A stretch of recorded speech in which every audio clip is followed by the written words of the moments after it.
पाणी आहे सगळं सोयाबीनमध्ये. अशा प्रकारे सोयाबीनचं पीक हे नुकसान झालेलं आहे. शासनाने ते तातडीनं पंचनामा करून या पिकाची नुकसान भरपाई सर्व शेतकऱ्यांना, पाथरी तालुका असेल, परभणी जिल्हा, सर्व शेतकऱ्यांना याची तातडीनं पंचनामा करून शेतकऱ्याला काहीतरी मदत जाहीर करावी. या इकडं समोर या ना.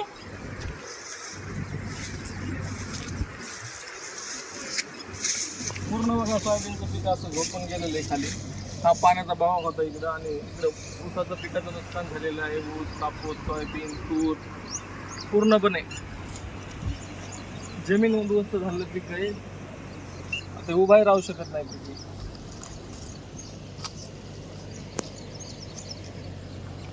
ओके.